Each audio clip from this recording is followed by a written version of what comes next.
You know what, let's get started. It's been nice and time. So I want to welcome everyone today to the webinar on getting moving in Manningham.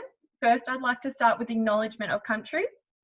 I acknowledge the traditional owners of the land on which we are meeting today. I pay my respects to their elders, past and present, and the Aboriginal elders of the communities who may be here today. If you would like to acknowledge the traditional owners of the land on which you are on, please feel free to make acknowledgement in the chat box. My name is Leah Barker and I am the Recreation Participation Officer for Manningham City Council. My pronouns are she and her. I'm excited to welcome, we have three presenters today who are actively involved in the Manningham sport and recreation community. First, we'll have Fiona Hubber. Fiona was the Sports Person of the Year in 2019 for Manningham and a lifetime member of the Templestowe Cricket Club. Fiona was the first female to play senior men's cricket in the Box Hill Reported District Cricket Association in 1996. Fiona has coached the Templestowe Cricket Club Fast Nines team, volunteered with Woolworths Blast Milo, and is the mentor and role model for girls coming into the sport. We'll hear about her story and her passion for the sport. I would also like to welcome Colleen and Laura today. Colleen and Laura are accredited running coaches with the Ruffy runners based at the Manningham Tom Kelly Athletics track in Ryshicks Reserve. Colleen and Laura will tell us about their experience in running and how you can get involved in running at Manningham as well. Just a little bit of housekeeping for our attendees today. We encourage you to use the Q&A for any questions that you might have for our presenters, which we'll ask at the end of both of their talks. You're welcome to use the chat function for any comments or observations you might have throughout the presentation. As a member on the audience, you're set up with your video off and you are on mute. So I'd encourage you to sit back and relax, your tea or coffee, and take this moment for yourself today. We'll be recording this webinar and post a recording along with the rest of our This Girl Can series on Council's website.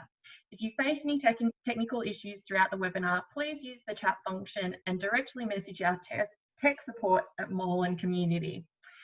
Now I've got that out of the way, I'd like to welcome Fiona Hubber. So welcome, Fiona. Thank you for being here with us today. Beautiful. Great to have you. Let's jump straight into it. So let's tell us a little bit about your journey into cricket and a little bit about your story and yourself. Yeah, definitely. I started cricket when I started year 10 at Carey Grammar. I moved across on lucky enough to win a sports scholarship, mainly tennis. So that was what I did. All I played pretty much, a bit of basketball, but mainly tennis. So when I got there, there was a teacher called Ivan Paul who said if I can play tennis, I can play cricket. So he first got me to pick up a cricket bat from the ground. So that's odd, yep, pick up the cricket bat. And he observed how I picked it up and thought, well, if just by looking at that, he thought I'd be a good cricket player. So he explained to me that how he was involved in girls cricket at Carey and is quite inspirational. So from here, he got me in the nets at Carey after school, threw balls at me, got me to carry around cricket balls from class to class. He was a bit crazy, but just a character. So it was outdoor cricket in summer, indoor cricket at winter, and he was so passionate about cricket and he was instrumental in promoting girls sport at Carey and especially cricket. So for me, moving to Carey was life-changing. I was exposed to sports I'd never played before: hockey, athletics, girls football, just to name a few. I graduated from Carey in 1995, and looking back now, that school was way ahead of the curve in terms of progressive girls sport. Yeah, it was just fantastic. So it was an environment where girls were encouraged to do whatever they wanted and to be whatever they wanted to be. So I picked up cricket quite quickly at Carey and soon began training with the boys. And then I was asked if I wanted to play in their team moving forward, and my answer was, of course, yes. The school then approached the APS, so Carey was, with Scotch and Xavier and all those schools, to get permission for me to be the first girl to play APS cricket. There was pushback, I remember at the time, but they managed to get it over the line, and so I'm pretty proud to be a little mini pioneer in that sense. Once I left Carey, I had no plans to play cricket anymore. I was just down the nets bowling at Templestowe, and the guru at the time, Greg Forbes, came out and said, "Where do I play?" I explained I didn't. He said, "Well, would you like to come here and play with us?" And I didn't know, I was a bit intrigued. I didn't know if he was joking. I was a little bit scared, but he did progress with it. Got permission from Boxer Reporter. Again, I think it was a bit of a challenge for him, but they gave it the big tick, given that if I was stronger than the weakest male at the club. So I'm not sure how they were going to measure that, but got the tick, and that's the end of the story. I've been pretty much there ever since. I took a short break. I've got 2 young boys, but been playing there ever since. It's been an amazing experience.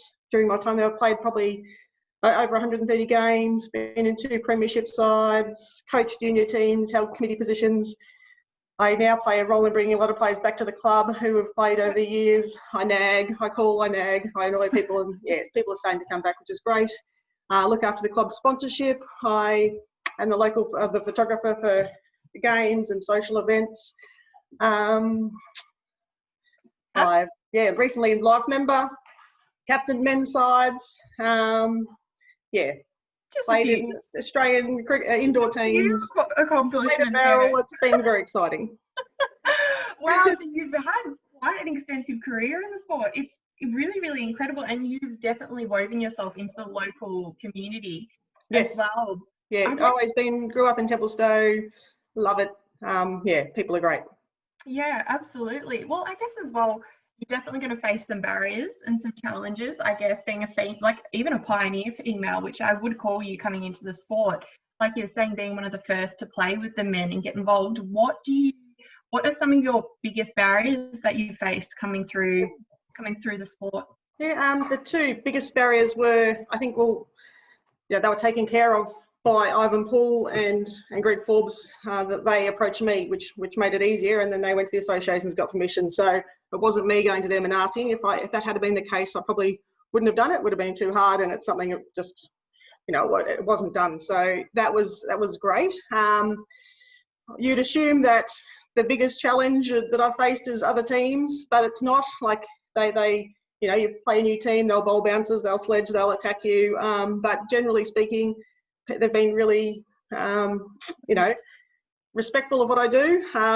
There's been some great stories over the time. I've got this here.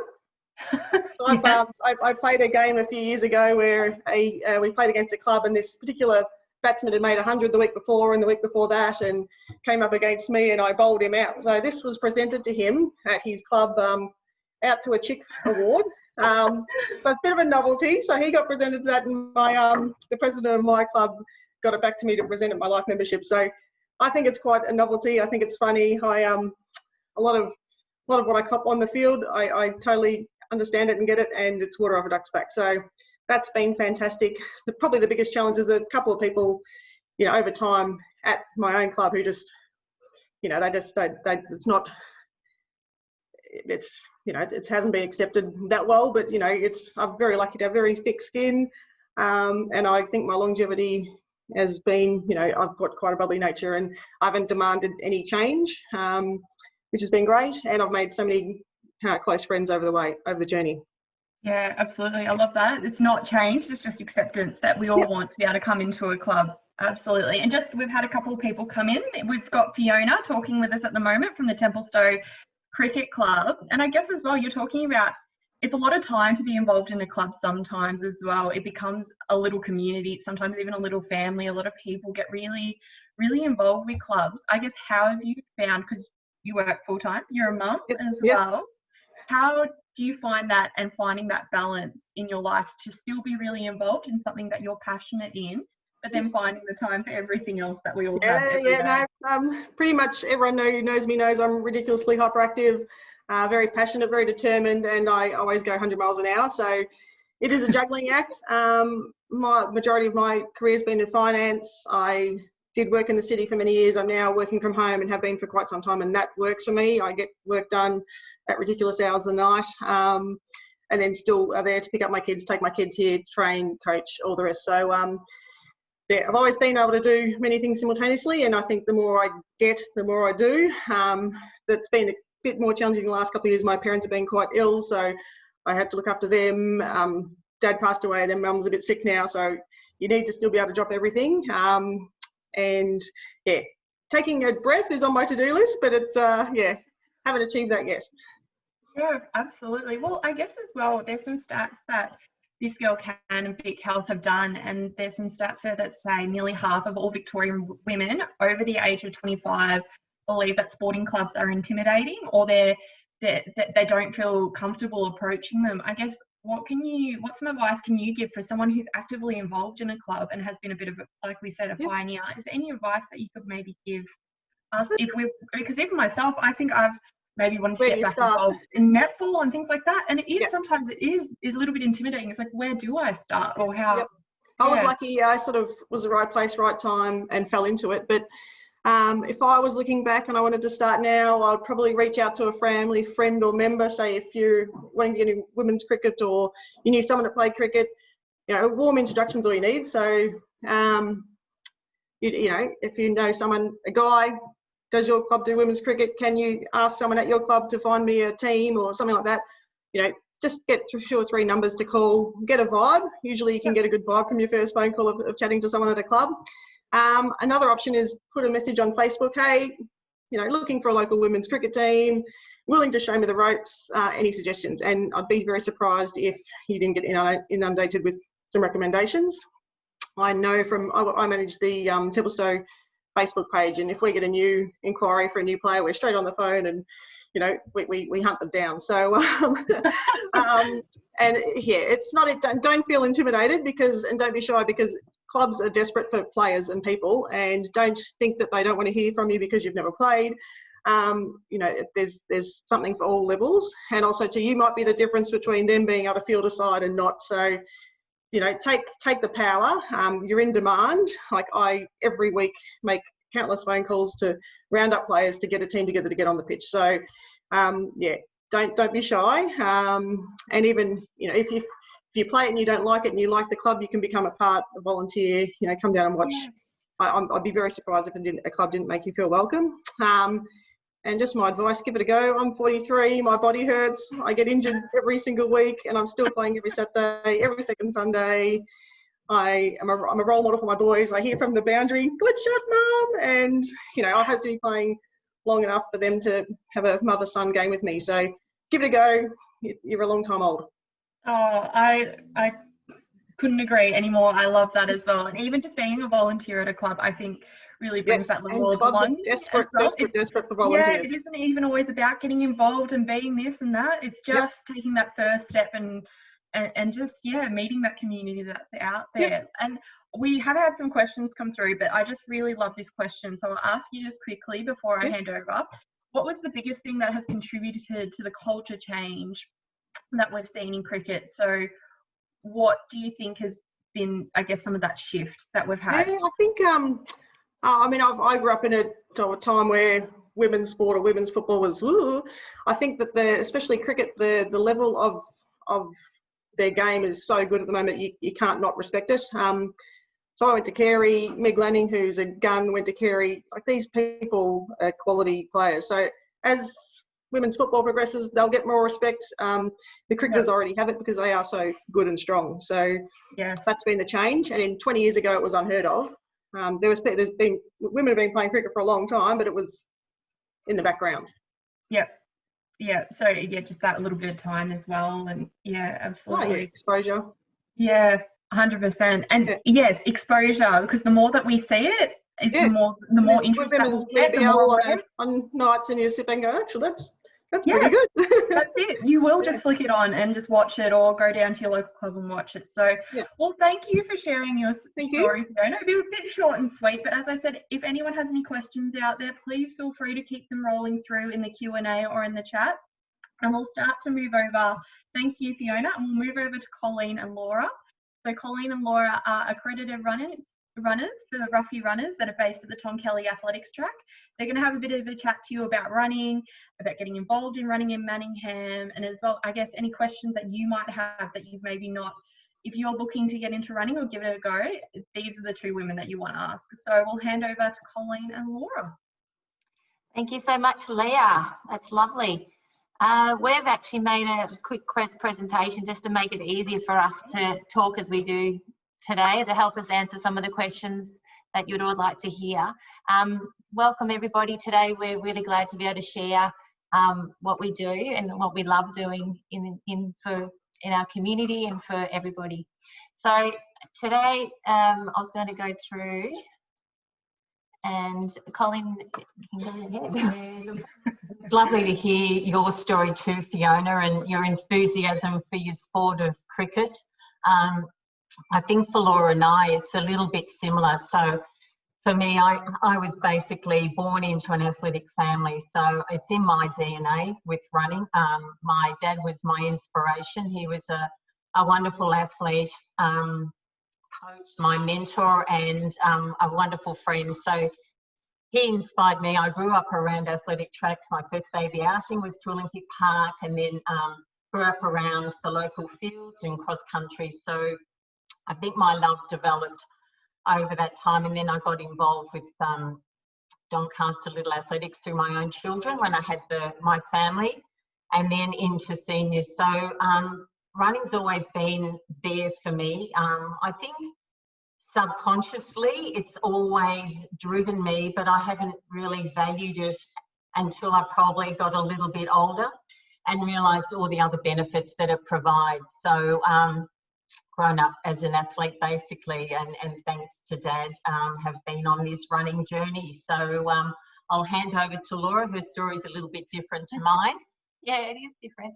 And I think one thing Colleen said is that it is her dad that it's inspired her, and where we actually do the training is at the Tom Kelly Athletics track, and that's actually in memory of her dad.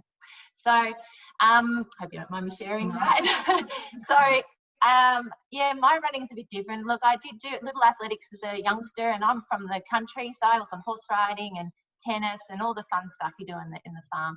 But I didn't have the belief that I could be a runner. And I remember when I moved to Melbourne, just walking with a girlfriend, and my brother came with me one day, and he said, "Oh, let's after we dropped her home, let's walk. Let's go back to home. Let's run home." And I went, "No way can I run home." He goes, "Let's run to the next driveway." And so I ran to the driveway, and he goes, "Let's run to the next driveway." And then I did. And then we actually ran all the way home, and it blew my mind. It went from something I couldn't do to something I could do. And that was really the start of me running properly.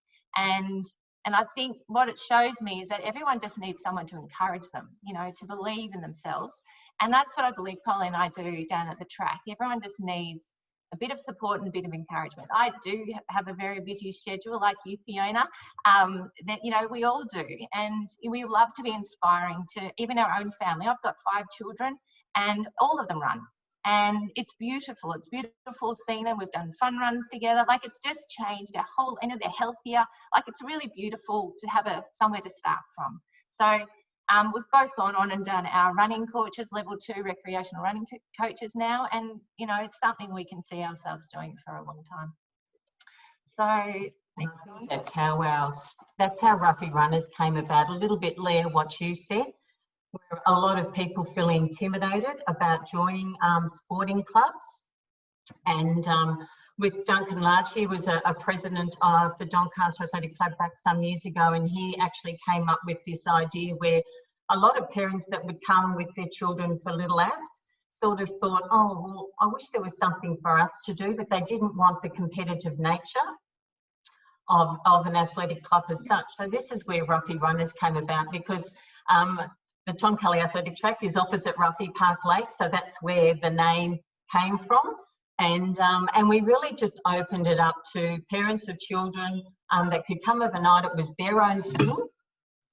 So they'd sort of come down and they'd join in our sessions, and it's just really has grown from that, where it's word of mouth, some advertising, but it's generally friends telling friends, or partners bringing family members. My daughter comes every now and again, like Laura said, you know, you want to be a role model first for your own children, and like Laura, my 3 all run, just more for leisure and enjoyment and fitness. And I think this is the mix of our members at Ruffy Runners, is they come down for various reasons. Some are really goal driven, others just want to join in a social group and just perform an activity-based session. So Ruffy Runners has now been going for just on 3 years, and we just love seeing our numbers grow. And as Fiona said as well, we've had a lot of phone calls, and I think it's that initial warmth that you try and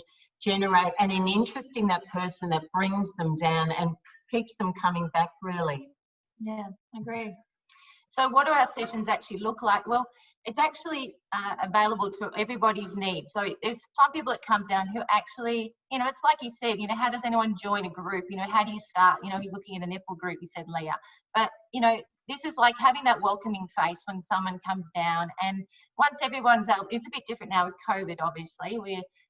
But, you know, generally when people all arrive, there's a friendly face, there's someone to say hello to and welcome you. And once everyone finally gets there, we actually do some warm-ups, and the warm-ups are based around, you know, really warming up every part of the body, but we have to sometimes adapt that to obviously different people's needs and abilities as well. So, and then we do the session, and they're mostly a whistle-based session, so people can go at their own speed. So we do have people who can move, you know, quite some distances and running quite a lot of, you know, 5-10 kilometres and, you know, half a marathon, whatever their goal is. But there's some people who are starting who are just walking, and they're just starting to run. And these whistle sessions are fine for everybody.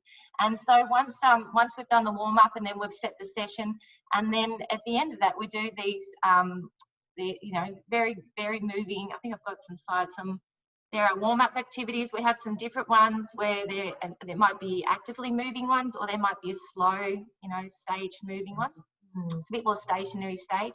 And then, you know, down the bottom there's some game activities maybe to warm up, so it's a bit more engaging and fun, icebreaker kind of scenarios as well. And then we do have cool downs where we do want people to go home and so that they can come back again and not injured. So we're teaching them how to do cool down, teaching them so when they do go out during the week that they know what to do before and after. So it's all about educating, and it's always really fun. Sometimes we do park runs. They're not happening at the moment, but you know, we might put this out there to do one a month, where if they want to challenge themselves or enjoy, you know, beating their time, maybe running the whole distance, whatever it is they wanted to achieve, or just go out for a delicious breakfast afterwards. All of it's positive. It's really, really fun, our park run mornings when we get out there. It helps with social connections as well. If apart from our Tuesday evening sessions, that we can offer a little bit of a social connection through a park run or a Christmas event or an Easter event. We recently had the Cup. I think that was our first evening back after COVID restrictions were easing. We had our Cup sweep, and our session actually involved the distance of the Cup run, so the 3,200. So we broke our whistle session up into that distance. And I think the beauty is, as Laura said, with our whistle sessions is they're on and off. So our on can be walking fast or a jog into a run, and the off is your recovery. So that can be either a walk or a slower jog. So we sort of also say it's our go and our slow, or our slow and our go. So we vary up the session, and I think it's the social connection that actually holds everyone together. It's that supportive, encouraging environment. So yeah, that's a little bit on our sessions. We're adding a Thursday night starting this week as well. So, and we did have a chance to ask some of the members some reasons, some questions. And Christina actually said, when we asked her, why did you join? She said, I've always enjoyed running, but after doing less and less as work and life just took over, I wanted to find a way to get back into fitness with guidance and a push of experienced coaches in a safe and welcoming environment. So when I heard about Ruffy Runners, it seemed too good to be true, and the location was close to home. The timing was perfect around my working hours and for all abilities. So, you know, it's the vibe, and the, you know, everyone's answers was so encouraging. And do you want to go? Yeah, well,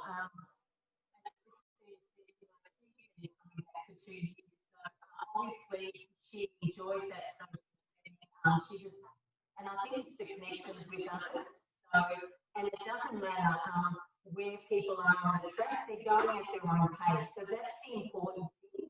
No one knows really what everyone else is doing. They're just going at their own pace.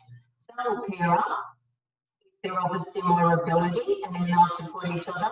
Laura and I will always join in with someone, whether it's one of those walking at the back, or it might be someone that just wants to move into a little bit of a run. So we're always giving advice about, you know, correct running technique, looking forward, head up, those type of little tips.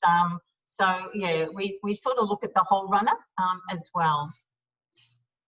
And I think too, Ruffy runners, we say, is not a one size fits all. We're all different, we're all unique, we all come in different sizes and age groups and measurements and whatever, but I think the benefit is that it's just having fun with everyone, and we feel that running connects, it unites people, and that actually creates little communities, micro communities. So and we know that, you know, everyone feels really happy at the end of the session. You'll hear the moans and groans when they come down. Oh, you know, we've had a really hard day, or oh, I really didn't want to come, but I'm glad I did. So I think, Fiona, you'll find that too. You know, people moan and groan, but once they get involved and they're out doing, they just, you know, we get a lot of pleasure seeing everyone's smiles on their faces. And then when we get down to the cool down session, we all chat with each other, and the moans and groans are sort of gone, and everyone says, oh, you know, that was terrific, you know, what are we doing next week? Or so it's really, we get so much enjoyment from everyone else's, just the smiles on their faces. So it's been really lovely, and it's been lovely seeing how many people came back even after COVID. Like, everyone was like, yes, they're back, and it's so rewarding as coaches to know that they've been missing it and can't wait to be back there. These beautiful girls here, they're actually 3 girls, and they've actually come as a group, as friendship group. And that's what we said. Some people come as individuals, some come as couples, but these have come as friendships, and it's built their friendship stronger. They've been able to go out and walks on weekends, but this is part of keeping fit during the week, is that they've been committed to coming on a Tuesday. They enjoy it. They say the sessions are good length, the trainers are supportive. It's a social aspect, and they share the experience together in hitting goals. I mean, I just love it. And like, no one person has the same reason, but when you look at everybody, it's just so rewarding for the different reasons why they come. This one's beautiful. You can talk about Ben and Sarah. Sarah are our couple. So they came as a couple, and they continue to exercise as a couple. And basically, when we asked Ben and Sarah about how did they discover Ruffy, they saw the ad in a local Manningham newsletter, and then they contacted us for details, and they haven't stopped coming since. They enjoy the ongoing support, the team connections, and that community feel of Ruffy runners. And now Sarah is expecting her first bub, so we've got our first Ruffy runners. Love it. You know, we did a little program for her just to keep involved and active. But I think their story is terrific because they're a couple that really came from very little of an activity-based background. They decided they wanted to do some sort of running in Manningham. They saw the ad, they came to us, and what it's done is it's sort of set an exercise routine into their lives. So we encourage all of our members to try and do at least 3 activity-based sessions a week, because that is what develops a habit, and it sort of develops, you know, your life journey really into an exercise program. And they're a perfect example. Sarah's still coming down to us. She's due in Feb. So, you know, but we still encourage her to stand tall and put, you know, head up and look forward when she's walking out. She doesn't run at the moment. She's just walking. And she's even said, you know, once she has her bub, she'll be back down with the bub in the pusher, and you know, but it's sort of formed part of her lifestyle and Ben's now. So, and they just, they're just really lovely as a couple. What about them is that Colleen said they came with no running background, but they came with a goal that they were going to do 10 Ks. They realised it was a bit crazy, so they did 5, and then at the end of the year they did 10. They actually did it, and you know, they're so happy to have achieved a goal, and you know, it was in a longer time frame than they needed, but they needed to build up to it. And so yeah, they've been so gorgeous. Love them. So, you know, everyone who always comes down, there's lots of different people enjoying it. And a lot of people, like you said, 3 times a week, we're enjoying a new habit. And it doesn't always just have to be running. Running is a component that's just building on your fitness to something else you might be doing. It might be netball on the weekend. It might be cricket on the weekend. It might be something else. So it could be swimming, whatever it is, or it could be part of maybe to start a triathlon. This is your fitness base, whatever. Or it could just be walking with your friends. The thing is that if you can just have something where you're committed to something, it becomes routine. And routine is what we need to stay at something long enough, you know. So, and I think that will encourage, you know, even with having some sort of running fitness background, it will give people the confidence to look for something else as well. So it might be the Qriket, Fiona. You know, I think it's important that as sporting clubs and groups that we help promote other sporting groups within Manningham and try and have those connections so they could come to Ruffy Runners for a fitness-based program. Then they could go on to Fiona and Qriket and do a team-based program. So I think we're all here to get everyone involved in some activity-based session, but support all the other sporting groups as well in Manningham to get active. So we do have obstacles in our mind, in our thinking, to think that, you know, we're not fit enough, we're not able to do it. I can't run, I'm not a runner. You know, these are things that a lot of people think. You know, I know that This Girl Can campaign is a lot of that breaking out of that mindset and actually doing something that, you know, is that, you know, you haven't done before, you know, going back to maybe something you used to do and believing that you can try something new again. And I love that about the campaign. I think it's brilliant. Did you have anything else on that one? I just think, you know, physiologically, we all can run. We were born to run. So, and I think it's just, you start with small steps and you slowly build into bigger steps. So it's all just changing the mindset about, oh, I can't do this or I can't. I think women are very good at putting up barriers about why we can't do things. We might use our age, we might use our physique, we might find other excuses as a barrier to exercising. But I think it's just having the courage and the confidence to get involved with some activity-based session and come along with friends. If you need your friends, you know, I think, you know, the support of others is what gets people returning and remaining in an activity-based session. One of the things that we do love is that around Manningham there is plenty of places to run for free. I love that. So, you know, Ruffy Lake, Westerfolds, there's many places we've written on this slide that you can enjoy to run around and enjoy our beautiful, beautiful green areas that we have. Yes. This is what is terrific. This is what I do with my daughter. So we might do a run on the weekend or midweek or whatever, but we'll always have a coffee stop. So we might do a session out, we'll stop for a coffee and then we bring the session back. So, and you know, again, if you're sort of like Kate's a nurse, so if she's feeling a bit flat on a day, we pull it back. We will walk more and run less. So this is where running activity is flexible. So one thing we wanted to say is that we have been Tuesday nights for the last 3 years, but as of this current week, we are actually going to be Tuesdays and Thursdays. So it's beautiful, you know, and you know, introduction into the week. So whether they can do Tuesday, Thursday, that's great, and then they can do what they can on the weekend with, you know, their family or friends.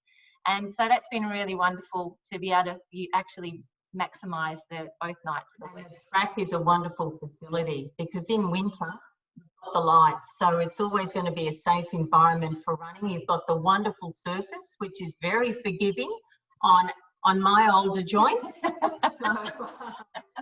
And it's just, you know, that running under lights creates a beautiful atmosphere. It's quite unique. Yeah. And it's really, it's that sense of peace. I think after COVID, when the restrictions eased, everyone said for our first session back how peaceful it was to be just back at the track. There was this sense of togetherness and connectiveness again. And it is, running under lights is pretty unique. So the track is a wonderful facility to enjoy that running component. And I think this might have been one of our last ones that we asked, is that in the middle. Yeah, I can't see Jules. She wrote. But Julie actually said, I think that a lack of time and energy is a factor as to why a lot of women are not active, especially those with a young family and who work. A lot of women may lack confidence to begin a running-based activity. Perhaps they think that running is beyond them, that they don't have the right physique, fitness levels, etc. A lot of people say this to me. I could never run like you do. And I always say, you can. It's just about wanting to do it and making a start. And I thought that was absolutely gold. And I think that's exactly what we encourage people, just to give it a go. And then to finish off, we say, will I, won't I? We hope that you do, and you'd be glad that you did. And that's the end of us.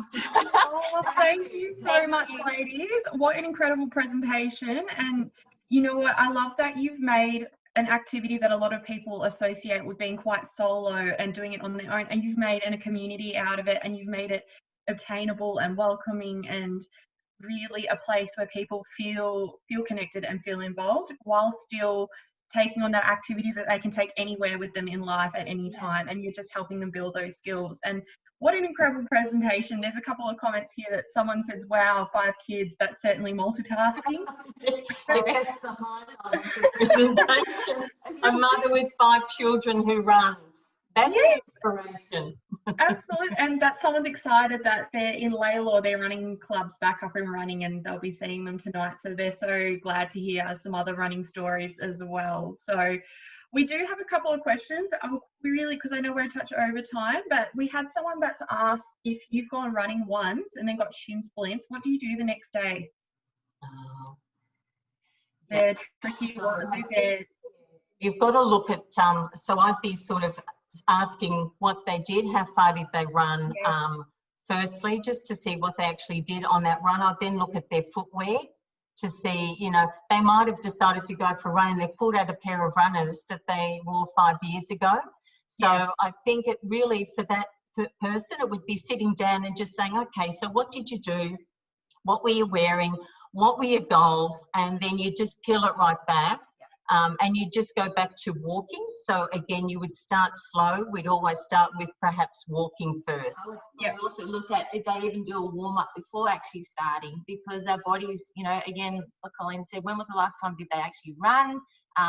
Maybe, you know, hills. Was it was it a hill? Was it a lot of hills there? So there's a whole gamut of things. We'd always start with a walk. So try and walk 3 times a week, and then build from there. Absolutely. So just start to build up on it, and then maybe pull it back a little bit, and think that might have been a bit much today.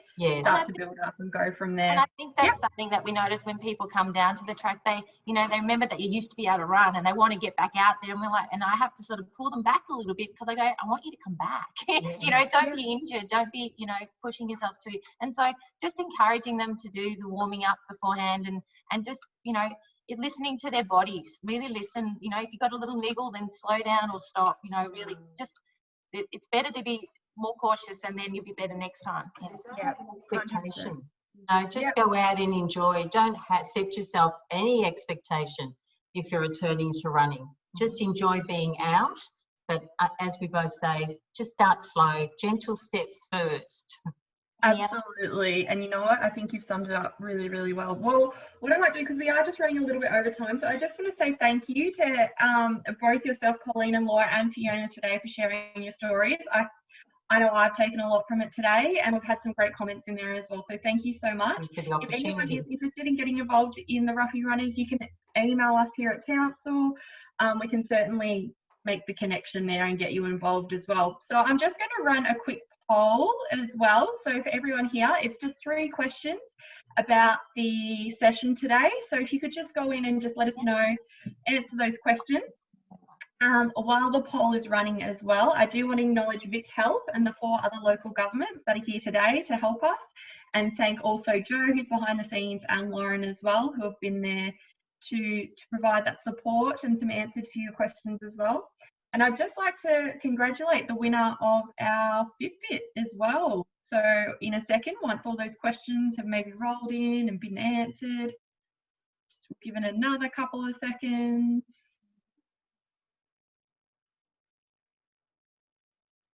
Perfect. Just another couple of seconds for the poll. We're almost there.